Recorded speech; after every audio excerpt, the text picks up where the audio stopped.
Et dans le même temps, le porte-avions Charles de Gaulle a appareillé de Toulon. Il va rejoindre le Proche-Orient pour participer au bombardement contre le groupe État islamique. À Toulon, Olivier Théron, Raymond Chaplard. Les Rafales sont parquées sur le pont d'envol du Charles de Gaulle. Autour de chaque appareil, les mécaniciens continuent leurs préparatifs. Ces chasseurs bombardiers sont destinés à frapper Daesh en Syrie et en Irak. 8 super-étendards les accompagnent. Avec le déploiement du navire amiral de la flotte française, la capacité d'intervention est multipliée par 3. C'est une action opérationnelle immédiate qui nous attend. Ils sont prêts. Ils sont déterminés à remplir cette mission. Sur le pont inférieur, les pièces de rechange et les munitions continuent à être embarquées.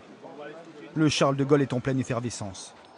2600 hommes, très motivés, partent rejoindre le théâtre des opérations. Tous les marins ont été touchés par les attentats à Paris, ils sont tous solidaires.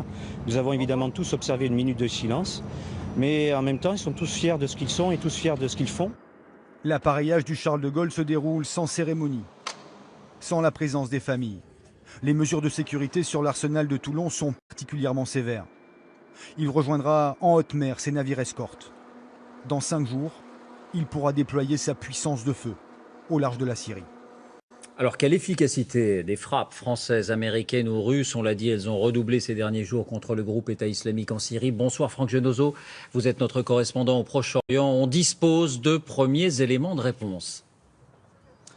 Oui, des premiers éléments qui viennent d'un réseau d'informateurs liés à l'opposition syrienne modérée, des informateurs qui affirment aujourd'hui que des civils, des populations civiles sont progressivement en train de quitter Raqqa, le fief du groupe État islamique. Alors ce n'est pas encore la fuite ou la retraite de combattants djihadistes, mais les experts estiment que c'est un premier signe de désorganisation au sein de Raqqa. Raqqa qui a vécu sous un véritable déluge de bombes ces dernières heures, des bombes jetées par l'armée française et surtout par l'armée russe, des bombardements qui auraient fait 33 morts dans les rangs des djihadistes. L'armée française a ciblé des camps d'entraînement et des centres de commandement. Cela ne suffira pas à désorganiser le groupe État islamique. Pour cela, il faudra assécher ses ressources. L'armée française avait déjà ciblé il y a de cela quelques semaines les champs pétroliers et l'armée russe vient de donner aujourd'hui à ses pilotes l'ordre de tirer, je cite, à vue sur tous les camions citernes qui se trouvent dans la zone contrôlée par le groupe État islamique.